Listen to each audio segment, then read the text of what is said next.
Olá, meus amigos, estamos aqui com muita alegria no coração, com o coração cheio de alegria, sempre com muita alegria no coração, com certeza, com muita alegria no coração.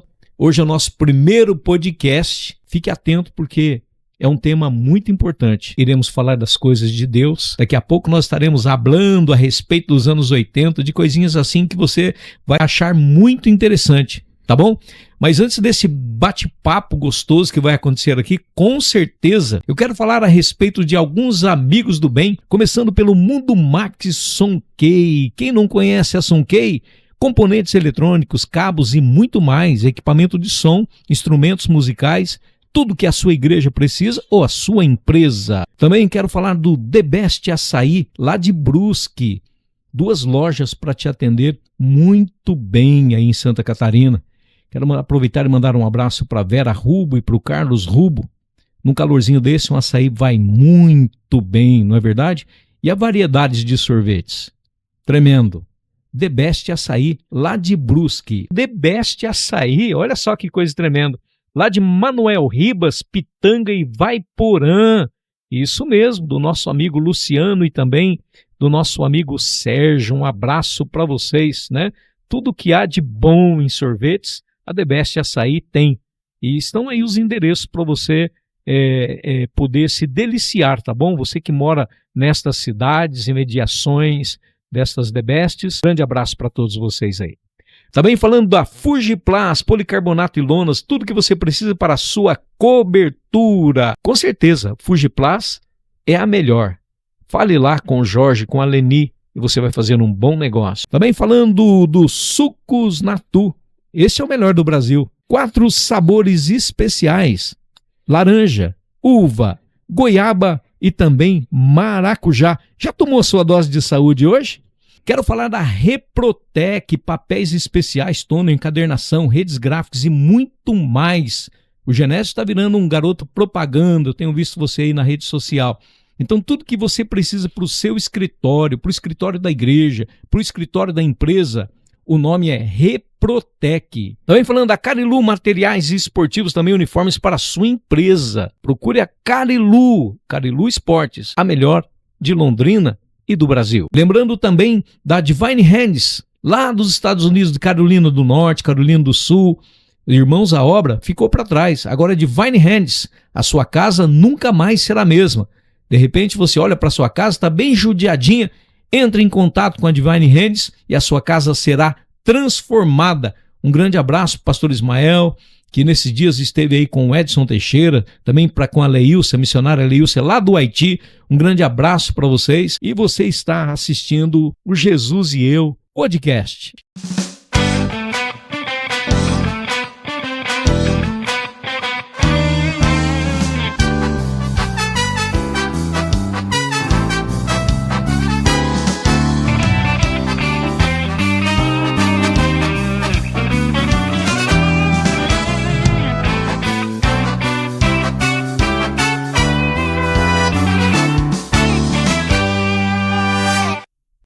Eu só ouvi assim: eu te amo.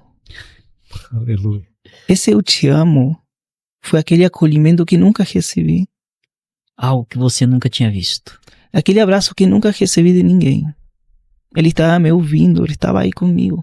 Eu não precisava de apresentações. Eu já entendia quem ele era. Sim, eu até quero fazer uma colocação em cima do que nós chamamos projeto de Deus. Quantas vezes nós usamos a frase: família é projeto de Deus. Amém. Então, se é Deus quem projetou, né, o que cabe a nós? Executar o projeto conforme ele projetou. E ele projetou com papéis bem definidos, dando o sacerdócio do lar para o marido, dando a mulher, e cita até uma qualidade para que a mulher fica bem evidenciada, né? A mulher sábia edifica a casa, ela é uma estrutura forte, né? E aos filhos também um papel, dentro da obediência, dentro do seu tempo, é tudo separado. Então o projeto é de Deus, porém quem executa somos nós. E aí, pessoal, eu quero agradecer a vocês muito pelo orar por mim. sei que suas orações estão tudo me impactando. E Jesus vai me ajudar a passar todo processo. Muito obrigado a todo mundo. Eu amo vocês tudo. Vocês tudo têm um lugar muito especial no meu coração. Muito obrigado. Esse é o motivo de estarmos aqui agora. Thales, que alegria poder falar contigo, Thales. Né? Como já foi dito, o Brasil orou por você. Sim. Eu creio que muitas nações, né? Os jovens da igreja que você congrega na frente do hospital orando, louvando a Deus pela sua vida. Até eu fiquei emocionado, né? Sim. Como que foi isso aí? Conta pra nós. Isso aí me emocionou muito quando eu fui ficar sabendo que todo mundo foi lá pra segurar os cartões e orarem por mim, cantar. Eu achei isso também, achei muito maravilhoso. O que Deus botou no coração de todo mundo para eles virem fazer uma coisa dessa para me alegrar e para louvar a Deus. Tinha vários cartazes. Sim, Você tinha. se lembra de algum em especial? Eu lembro de todos, que eles estão todos no meu quarto. Então cita um dos cartazes, você consegue lembrar aí? Sim, o meu favorito foi eu acho que foi a Kiara que fez, e foi um band-aid que ela botou assim e... Um band-aid? Ela desenhou um band-aid Sim. assim nele, e eu acho que foi alguma coisa tipo... não tem nada que Deus não possa recuperar, algo assim. Curar. Curar. Tremendo, hein? Eu achei isso muito bonito. E um segundo, você lembra ou não? Sim, um que tem uma ruinha nele, assim, e foi meus amigos falando assim, ó, que todos eles amavam eu, e pra eu não deixar de continuar lutando.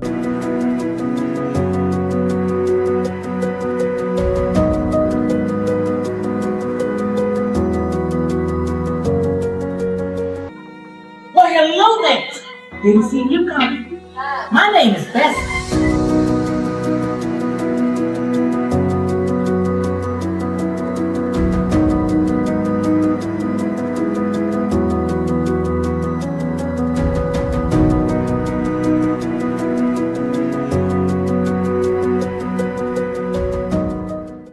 Ok, irmãos, aqui nós entramos numa outra parte do trajeto. É uma área que foi dedicada para a vida desse grande homem de Deus.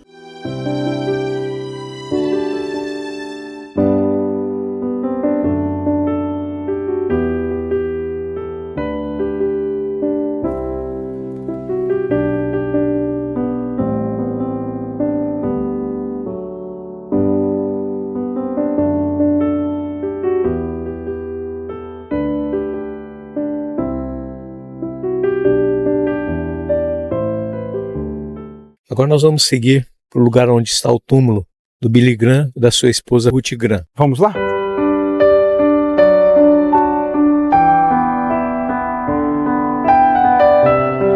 A esposa de Billy Graham à esquerda, Billy Graham à direita. Pastor, fala o que está escrito no túmulo. No túmulo de Billy Graham está escrito o seguinte: novembro 7 de 1918 foi quando ele nasceu. Fevereiro 21 de 2018 foi quando ele morreu, e embaixo está escrito: pregador do Evangelho de Jesus Cristo. Glória a Deus. João 14, versículo 6. Correto. E aqui, no túmulo da sua esposa, nasceu em junho de 1920 e morreu em junho 14 de 2007. E ali embaixo está escrito: final da construção, que ela acabou aqui na Terra, né? E aqui está os dois, um do lado do outro, assim como eles quiseram estar. Louvado seja o nome do Senhor.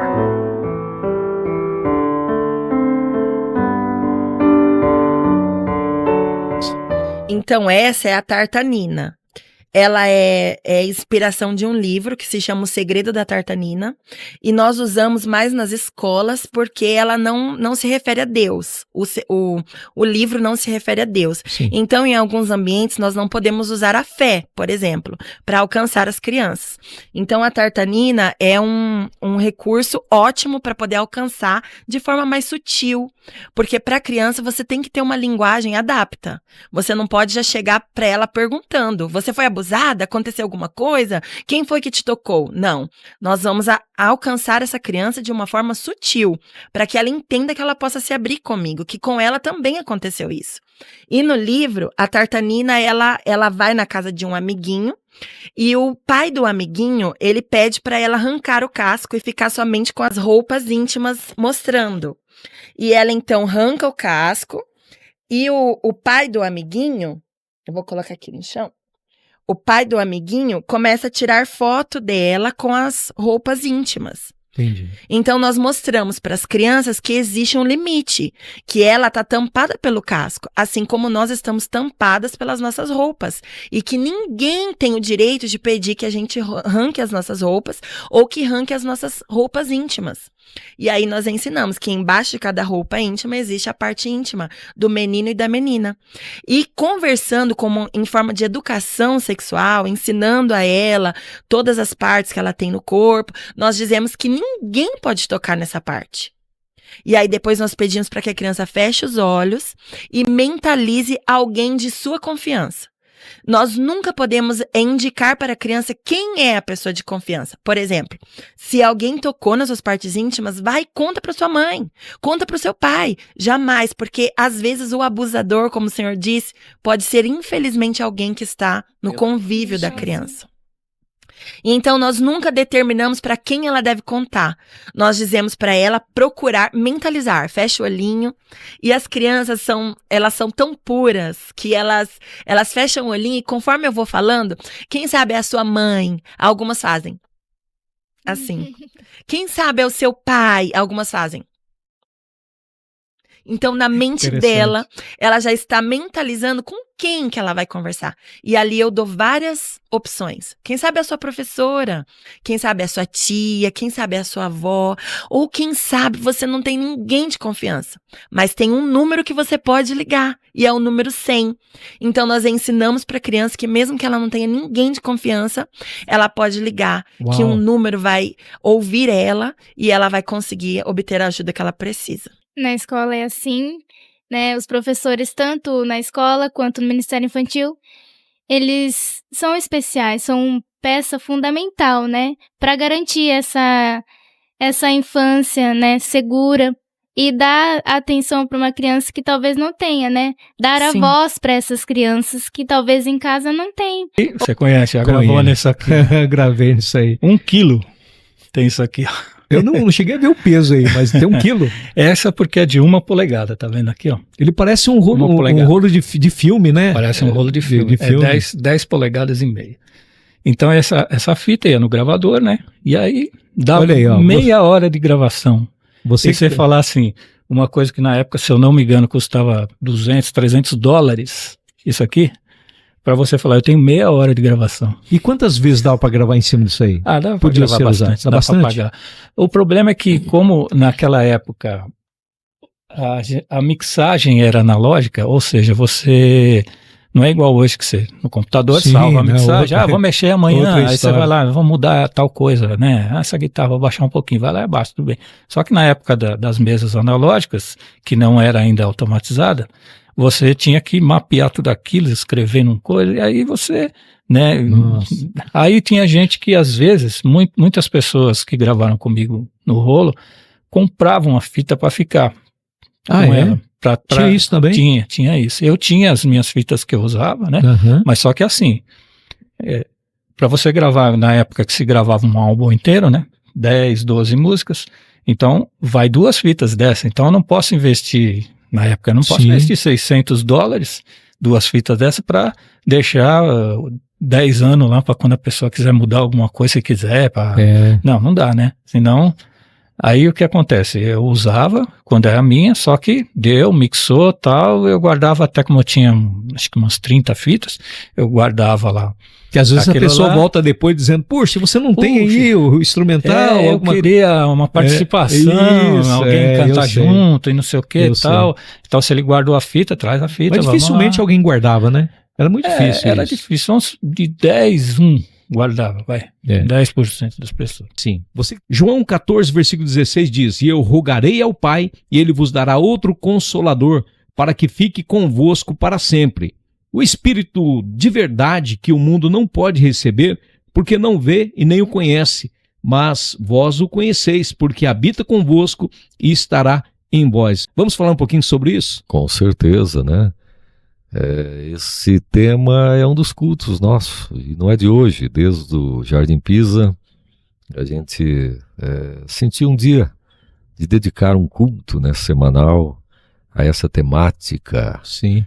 E é bíblico porque aprendi também muito cedo que sem o domínio do Espírito Santo a gente acaba que batendo em ferro frio, né? Enxugar gelo, né? Desentortar banana. E isso tem dado muito certo na minha vida, né?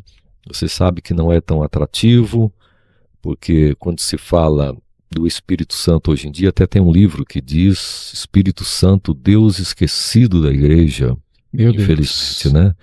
E hoje, claro, quando você fala de dons, quando você fala de funções, de ministérios, de fruto do Espírito, muito do falar em línguas, né?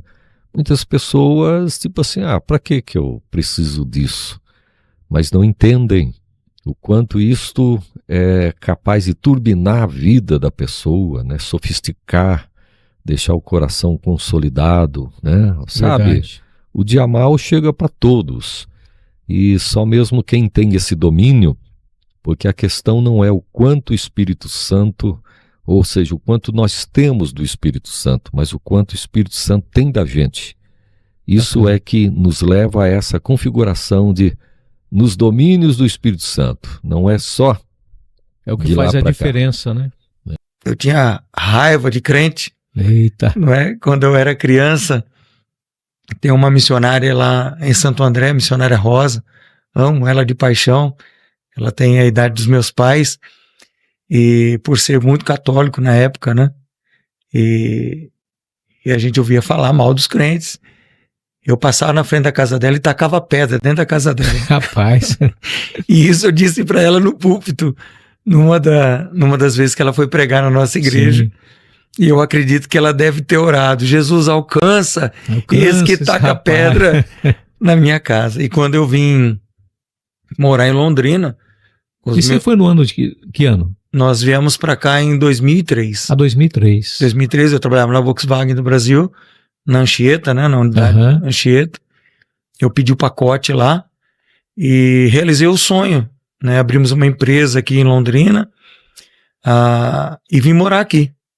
E a minha esposa já era evangélica, cristã, né? Nós éramos noivos, ela se batizou, fui no batismo dela, mas nunca quis saber de igreja. Olha só. E quando eu vim para cá, nós temos até hoje, né, a missionária Dulce, que ela foi casada com o meu primo, né, o presbítero Roberto, que já descansa no Senhor. Saudade muito grande desse homem de Deus, que me ajudou muito. E sempre a gente tinha esse contato. Eu chegava na casa da missionária Dulce, ela, tá aqui na Bíblia, eu pegava a Bíblia e dizia, você tem que se converter, você vai pro inferno e tal. E eu, era desse jeito. Eu sempre uso alguém, né? Mas eu fugia dela. Eu não gostava de ir na casa dela justamente por causa disso. Aliás, eu gostava de ir, mas quando eu pegava a Bíblia, eu queria ir embora. Eu fiquei sabendo que você não gostava, mas ia. Eu ia. E a minha esposa passou a congregar na Igreja do Brasil para Cristo do Vivi Xavier. E ela usou uma estratégia, né? Falou, vai me buscar no culto às 9 horas. Estratégia. Vai me buscar no culto, né? Acaba às 9 horas. E eu ia buscar às 9 horas, mas o culto acabava às 9h30. E aí eu ficava lá, eu pegava toda a pregação. Olha, estratégia mesmo. E nós passamos uma dificuldade muito grande aqui em Londrina, né? Eu abri a empresa, fali, e foi justamente numa época bem difícil, eu encostava o carro para pegar a Lucimara, e estava na pregação. E tudo que estava sendo pregado... Olha só. Estava falando comigo. E eu fiquei muito bravo com ela. Na primeira vez aconteceu. Na segunda vez, a mesma coisa. E a terceira vez eu falei para ela, você está contando nossa vida pro pastor? Conheço a história. E ela falou, não, de maneira nenhuma. É o Espírito Santo que está falando com você. E eu falei, que Espírito Santo, que nada. Ela falou, então vem num culto e fica do começo ao fim para você ver se eu falo com o pastor, se eu falo com alguém. E naquele dia o Espírito Santo usou grandemente o pastor Jason na época. Sim. E aí eu fui ficando, fui gostando. E teve um culto que eu não vi a hora do pastor Jason fazer o apelo. Olha só. Aquele que apedrejava a casa da missionária. E quando o pastor, eu já sabia como funcionava o apelo, né? Quando ele terminou o culto, ele disse, olha, estamos encerrando o culto, mas eu gostaria, na hora que ele falou, eu gostaria, eu já saí correndo do meu lugar, fui lá na frente, chorei muito. Puxa. E eu lembro até hoje, eu dizia para Jesus, me usa como instrumento da tua palavra. Era isso que eu falava para ele. Me usa como instrumento da sua palavra. Venha viver a vida. Jesus é a paz que você precisa. Vem se entregar a alegria. Amanhã pode apagar a luz da vida. É forte, né? Amanhã pode apagar a luz da vida. Fez o arranjinho ali. Você que ainda não reconheceu Jesus como Senhor e Salvador da sua vida, não perca tempo. A luz apaga. É verdade. Não é verdade? Exatamente. Esta é uma oportunidade. Não são dois rostinhos bonitos cantando aqui, não. É uma mensagem do céu. Então você que talvez esteja assistindo, até se divertindo com a gente aqui, saiba que nós estamos falando de coisas sérias, né? Ministério na igreja não é o servir ao homem, mas é servir alguém que tem autoridade sobre todas as coisas, que tem poder sobre todas as coisas. E talvez você esteja assistindo, nem sabe por que clicou nesse vídeo aqui. Você clicou para saber que Jesus ama você, que você é precioso. Venha viver a vida. E a vida de verdade você vive em Cristo Jesus, porque Ele é a vida. Ele não é apenas um caminho. Ele não é apenas um caminho. Ele é resposta, Ele é solução.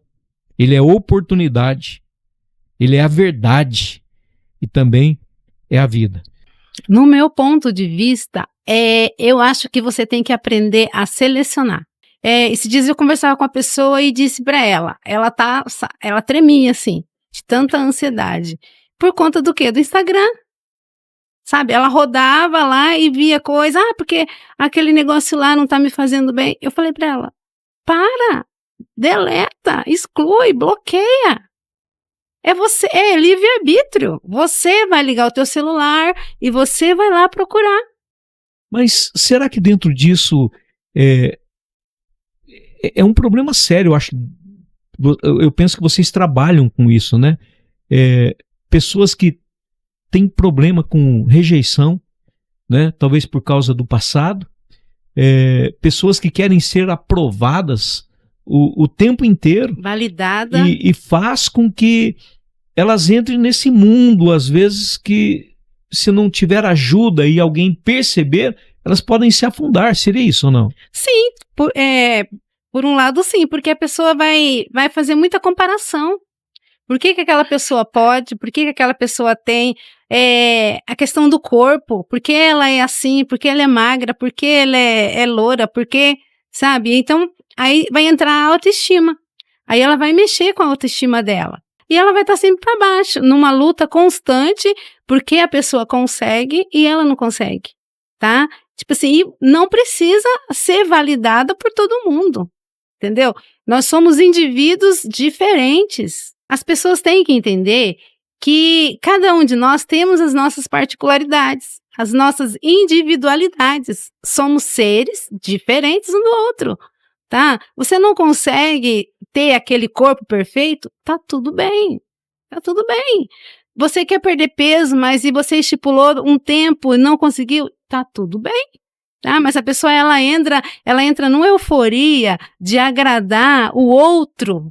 Muitas vezes porque a rede social também aplica isso como se fosse uma obrigação para as pessoas, não é? O cinema, dentro desse aspecto cristão, ele não tem aquela força, né, em relação a tantos outros filmes que saem por aí, né? Então ele não tem aquela força. E a 360 EAP, ela trabalha justamente nesse segmento, ou seja, para fortalecer esse segmento, com a ideia de quê? De que possa alcançar, né, não só um público cristão, mas pessoas que precisam ouvir aquela mensagem, né, a mensagem que aquele filme traz, né? Então, se a gente olhar o catálogo da empresa em si, da agência em si, da 360 EAP, a gente vê filmes aí que você assistiu e não viu passar no cinema muitas vezes, não viu repercussão deles no cinema, né? É verdade. Como Desafiando os Gigantes, Prova de Fogo, né?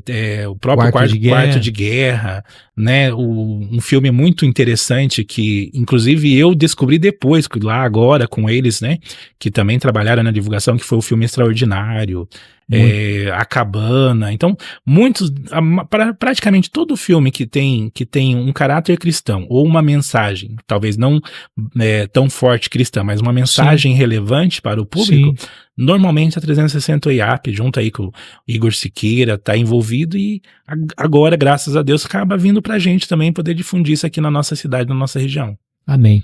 O que eu acho interessante em tudo isso, talvez a mídia não mostrasse na íntegra aquilo que o povo de Deus quer mostrar, né? Através do filme, e de repente um canal de televisão como o SBT, né? Acaba colocando, por exemplo, The Chosen, né?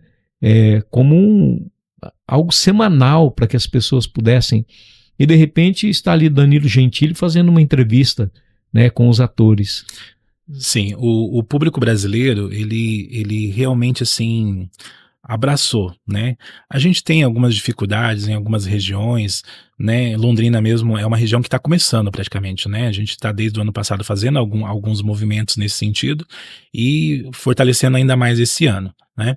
Mas o The Chosen, por exemplo, ele alcançou mais de 200 milhões de pessoas, né? E o segundo país que mais assiste The Chosen é o Brasil. Ah, é? É o Brasil. O segundo maior país, né? O segundo maior público do... Tanto é que é por isso que a gente consegue trazer, né? Conseguiu trazer uma boa parte dos atores pra cá, né? Tem uma atriz que é brasileira, então é muito interessante, né? Realmente fortaleceu demais, né?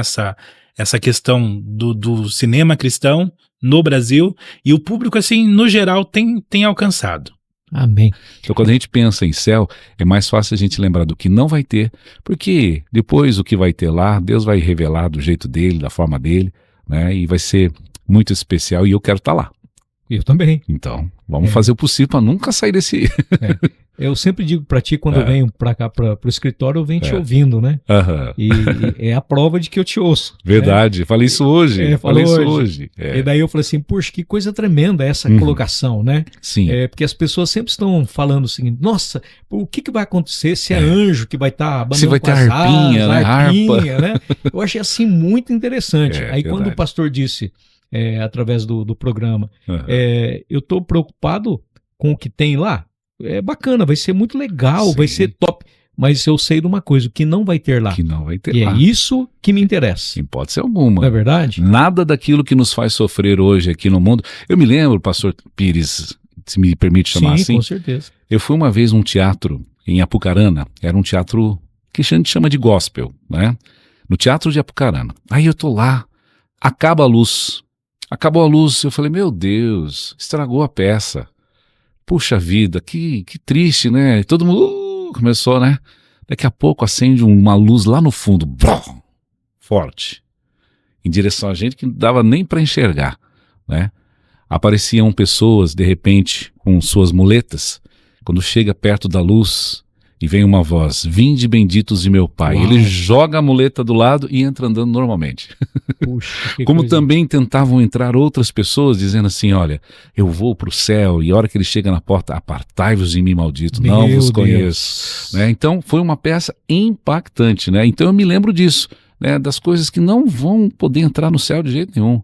Aquilo que é ruim, aquilo que o diabo hoje tanto mal nos aqui, causa né? mal, nós não vamos ter isso, né? E é importante a gente saber disso, essa dimensão do que Deus tem preparado antes da fundação do mundo. Ele já preparou para a gente. Eu estava lendo João 14, né, e fala de tantas coisas que o lugar que Deus já tem preparado para nós, né?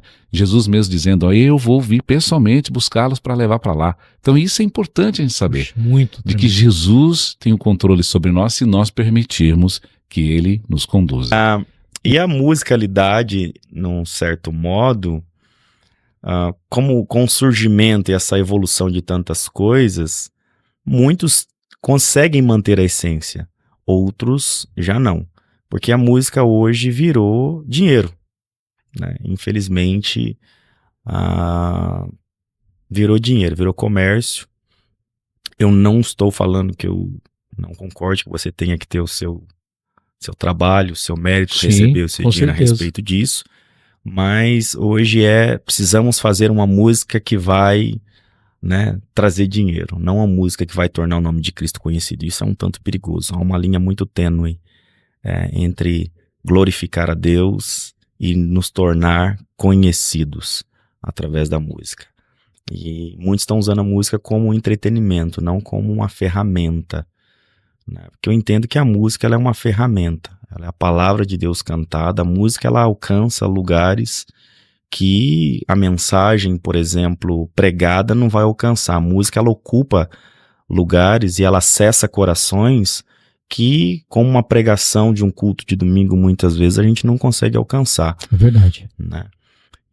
Mas eu acredito que se houver zelo e compromisso, não importa o ritmo, né? Não importa a maneira, no sentido de fazer a música, desde que ela seja para glorificar ao Senhor, eu não vejo problema. Eu acho que ela tem que evoluir, mas sem que a gente perca a essência. Lembrando que Cristo é o centro, a essência de tudo. Amém. Bob, quem que é Jesus para você? Pastor, Jesus, eu ouço minha mãe falar, porque eu ainda sou muito pequeno, mas a minha mãe fala e eu sei que é verdade. Ele veio para nos salvar, livrar de todo pecado, tudo aquilo que era para nós receber, ele recebeu em nosso lugar. É verdade. Então, pastor, foi algo muito tremendo que ele fez. Só mesmo Jesus para fazer uma maravilha dessa sobre todos nós. E falando desse Jesus que é tão tremendo, esse Deus é tão tremendo, né? E além de tudo, né? De tudo, ainda nos dá uma família tão abençoada, né? Vocês podem... Ô, Júlio, o que você pode falar da sua família? A minha família é muito abençoada. Ela também estava comigo quando eu estava mal, assim. Nos meus piores momentos eu tinha minha família e Deus. Amém. Tem uma irmãzinha? Eu tenho, ainda bem. A minha irmã. A Deus, né? É sua amiga ou não? É minha melhor amiga. É sua melhor amiga. Como é bom ter família, né? E você, Helena? Minha família é maravilhosa. Pra mim é família dos sonhos, assim. Minha família, tipo assim, ela é muito abençoada por Deus e eu sinto que a gente tem uma comunhão muito grande. Principalmente nos meus momentos difíceis. Meu pai sempre tá lá assim, filha, não fica pra baixo não. E de vez em quando ele conta lá uma passagem da Bíblia assim que fala tal coisa. Minha mãe também, minha melhor amiga, assim, best minha mãe. Pra mim, minha mãe é minha vida. The best. Não. Melhor. A melhor mãe, não é? É. Foi e tem um irmãozinho também? Irmão. Um irmão. Mas não é bom ter um irmão? Não é assim tão bom? Ele vai assistir, hein? Um culto, se a gente falar de um culto, a gente vai fazer um culto para todos, atingir todos. Mas o cuidado, ele tem que ser específico para cada mulher. Sim. O culto generaliza. Sim. Né? É um culto, é para juntas adorarmos. Eu acho que o difícil é encontrar posição para cada uma delas. E todas elas têm uma posição. Tem, sim. Né? Que elas vão frutificar muito, Exato, né? naquilo que elas foram chamadas. Então, lá, e é o que eu tenho tentado levar para o Estado, agora conversando com as líderes, que elas me perguntam como que a gente faz isso, né? Para atingir todas as faixas etárias. Volto a dizer, escutando. Então, lá em Jaguareíba, a gente começou a escutar essas mulheres. Então, nós temos, só que o cuidado é específico para elas. Então, se eu quero cuidar e quero que elas estejam comigo, eu preciso ouvir e saber qual é a necessidade. Então, tem momentos, falando de Jaguareíba, todo mês acontece uma reunião que é voltada exclusiva para as mulheres casadas.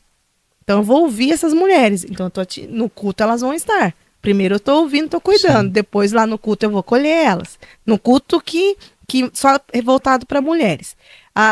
Tem um trabalho voltado só para as jovens de 18 mais ali, que são solteiras, mas estão nessa fase ali que precisam de um cuidado. Sim. Então vamos cuidar, vamos ouvir, vamos realmente dar atenção a elas. É o cuidado. É você parar para ouvir, sentar à mesa e ouvir elas. Não é só sobre você ministrar, mas você ouvir e em cima do que você ouviu, entendi, você ministra, você cuida. E eu vi assim, o Senhor estando comigo todos os dias. Glória a Deus. Todos os dias. E a partir daquele dia eu comecei a fazer todo o meu tratamento, né? E aí tem uma foto que você tinha mandado para mim, e essa foto é uma foto muito, muito especial. Que é a foto onde eu tô careca, né? Que Sim. eu tô com os beijos, assim, no meu rosto. Foi onde eu conheci... O pessoal tá enxergando. Essa foto aí... Aproveita e fala dela também. Essa foto representa muito pra mim, porque foi o dia que eu raspei meu cabelo.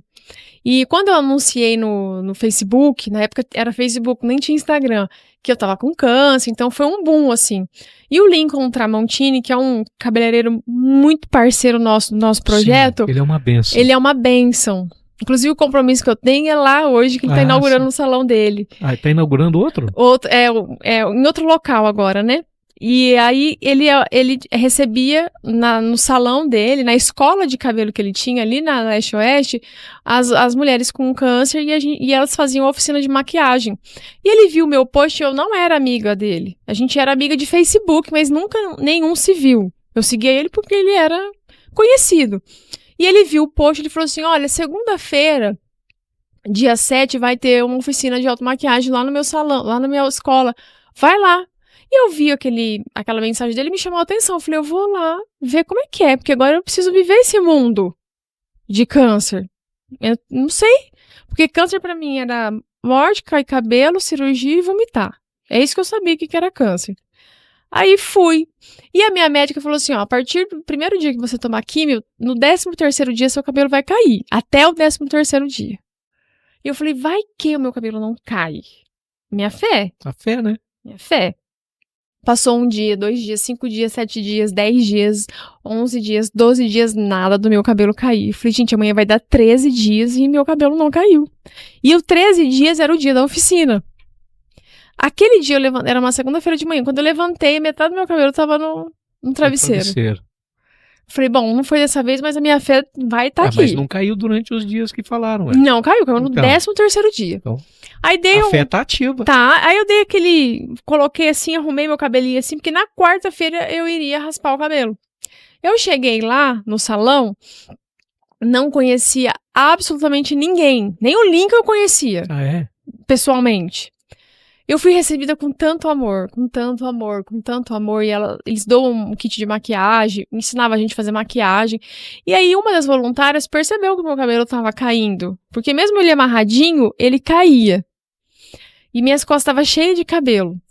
Aí ela falou assim, você não quer aproveitar e raspar o cabelo aqui?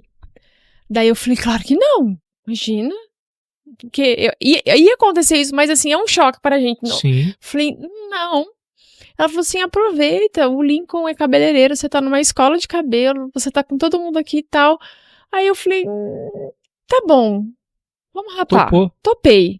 Liguei pro Wellington, meu esposo, liguei pra minha mãe, falei assim, olha, eu vou chegar em casa careca, porque a proposta não era eu chegar careca.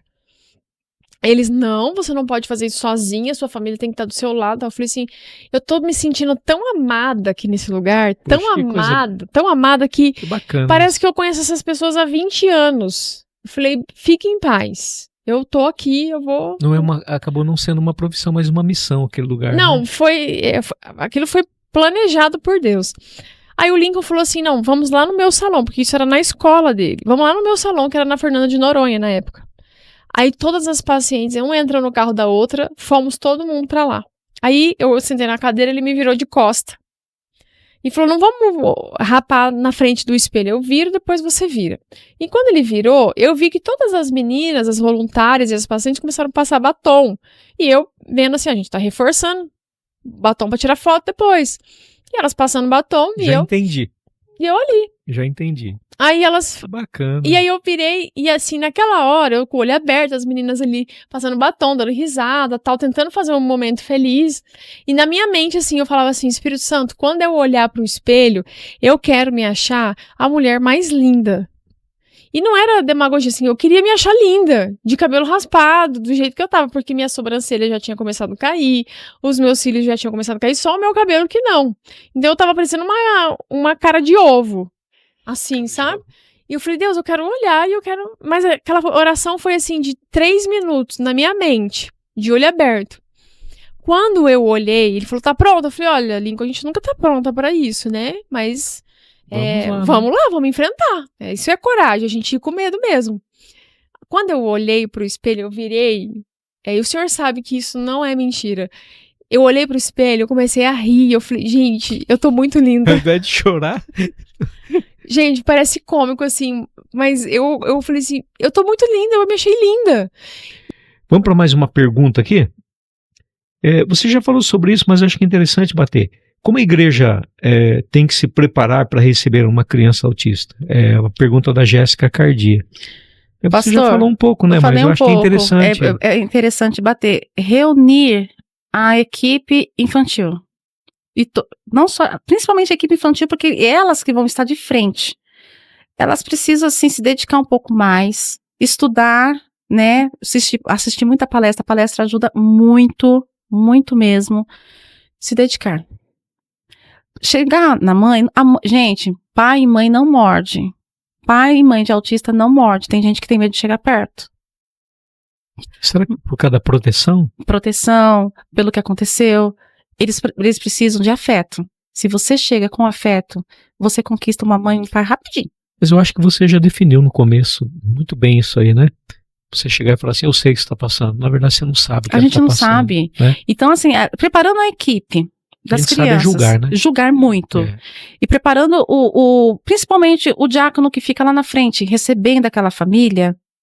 Aí, aquela equipe, por exemplo, o senhor pode sentar com os pais e conversar. Qual que é o nível de autismo que essa criança tem, sua? O que vocês precisam de ajuda? O que nós podemos auxiliar vocês? Fazer uma tarde, que nem eu falei, uma tarde da beleza. Quanto tempo aquele pai não joga um futebol com os irmãos? Acalentar. Trazer para dentro da igreja. Não deixar eles ao léu. Trazer. Porque através dessa família vai vir outra, vai vir outra e vai vir outra. E houve um tempo muito ruim na minha vida também, né? Eu falo que foi ali que realmente eu encontrei o Deus da minha vida, porque eu entendi que Ele não me largou. Eu plantei um deserto na minha vida, eu plantei. Eu falo assim, Deus me colocou no deserto. Eu falo, não, no meu deserto não foi Deus que me colocou, não. Eu plantei ele, eu fui em direção a ele. E quando eu vi, eu estava dentro desse deserto. E aí passei todos os problemas que a gente passa dentro de um deserto. E foi algo muito engraçado. Eu quero mostrar uma coisa aqui pra você, posso? Sim. Vou te mostrar aqui, ó. Eu vim aqui, eu não sei se eu posso mostrar aqui, eu não sei se o Felipe pode mostrar. Esse sapato aqui, ó. Você tá vendo esse sapato? Sim. Esse sapato, a sua esposa me deu de presente. Eu estava voltando eu me lembro. E me recuperando de ter falido. E ela foi uma pessoa que nunca me viu diferente. Então, muita gente me viu com muito sucesso, viajando para fora, fazendo mil coisas. E poucas pessoas me viram quando eu estava sem dinheiro para andar de ônibus para ir trabalhar. Eu passei esse momento. Eu contava moedas dentro de casa para eu poder ir trabalhar. E quando ela se formou no curso de cabeleireiro, ela me deu esse sapato de presente. E por conta disso, eu sou um homem que eu tenho minhas prioridades na área financeira. Eu tinha muita dívida e eu falei, poxa, eu não tinha dinheiro para comprar sapato para mim. Eu fiquei quase 4 anos sem comprar um par de sapato. E ela veio me presentear com um par de sapato maravilhoso, uma marca que dura, que tem qualidade e excelência. Ela me deu de presente, ela poderia ter me dado uma marca mais inferior, mas ela me deu uma marca de excelência. Quando aquilo veio e eu calcei aquilo, eu falei, Deus, eu já entendi que eu estou calçado pelo Senhor. Ela E eu trouxe esse sapato aqui, eu nem uso mais ele. Ele tá guardadinho. Mas eu fiquei 4 anos sem comprar um par de sapato. E no momento que ela me deu aquilo, eu chorei muito. Porque eu falei, poxa, Deus me olhou nos detalhes. Me olhou no meu pé. Meu pé. E muitas vezes eu ainda continuei indo a pé trabalhar com esse par de sapato. E era o único par de sapato decente que eu tinha para ir trabalhar. Puxa. Então ela me presenteou e eu devo muito isso a ela. Eu fiz questão... Ela é muito grata pela sua vida. Mas eu fiz questão... Você sabe disso. Eu sei disso. E ela é uma bênção. Onde vai, a gente percebe isso nela. É uma pessoa de bênção, abençoadora. E eu fiz questão de vir com esse sapato aqui. Porque ela vai chorar muito na hora que assistir esse podcast aqui. Ele tá gasto, porque eu usei de verdade, Wilson. Eu usei, até ele tá rachado aqui, por isso que eu não uso mais. Eu coloquei hoje no pé, eu vi a rachadura dele, eu falei, eu vou com ele porque eu preciso mostrar. Porque eu usei. Então, Deus me falou assim, Lincoln, a sua dignidade nunca deixou você. Você sim, acabou achando que não, mas eu estava aqui, ó. Esse sapato é para te mostrar que eu estou calçando você. Puxa. E ela foi muito usada. Eu dou muito valor nisso, Wilson. Esse aqui é um par de sapato que eu não vou doar para ninguém. Porque ele diz muito. Hoje, a hora que eu peguei no armário, passou um filme na minha cabeça. Falei, preciso ir com esse par de sapato lá. E a minha esposa sabe. Esses dias eu fui comprar um par de sapato na loja da marca que a sua esposa me deu. E eu contei a história para o vendedor. Eu falei, olha, hoje eu posso vir comprar, mas houve um tempo que eu não tinha condições de comprar sequer um chinelinho para eu calçar. No que se refere à parte educacional, tem um dos primeiros projetos que eu coloquei que foi paralisado, e eu já conversei com o gerente do Sebrae para que seja retomado, que é o empreendedorismo nas escolas. Ensino empreendedor nas escolas de Londrina. Imagine que a criança na escola, dentro da grade dela, em parceria com o Sebrae, ele não tem custos para o município, é desenvolvido uma metodologia no qual ela aprende educação financeira e empreendedorismo. Para que a criança desde cedo aprenda já o valor do trabalho, de empreender, de cuidar financeiramente. Então, uma das ideias que nós temos aí para voltar a colocar em prática. Londrina é uma cidade que nós temos mais de 13 mil leis sancionadas. Muitas leis não precisam ser criadas, só precisa ser colocada em prática. E o vereador está ali para ajudar nisso. Uma igreja se envolver com missões, eu vejo como algo obrigatório, tendo em vista que é uma ordenança do próprio Cristo. Então, a igreja que são envolvidas em missão, ela alimenta no coração daqueles que participam dos ministérios de que o evangelho não pode apenas se deter dentro das 4 paredes, e que tem pessoas por lá de fora daquele templo que necessitam ouvir a mensagem do evangelho, e os comissionados dessa mensagem somos nós. Então a mensagem tem que ser propagada, e a missão sendo falada dentro do ministério, dentro da igreja, para incentivar os irmãos, de uma forma assim que não pode faltar, tem que ter. Uma igreja tem que ser missionária, tem que falar missões e tem que incentivar o povo a proclamar a mensagem do evangelho. Tenho a oportunidade hoje, de estar trabalhando no local que acaba sendo um campo missionário. Sim. Também. Tem vários projetos aí em vista, coisas que já vêm acontecendo para atender não só as crianças lá dentro, mas a família num contexto geral, com emprego, com moradia, enfim.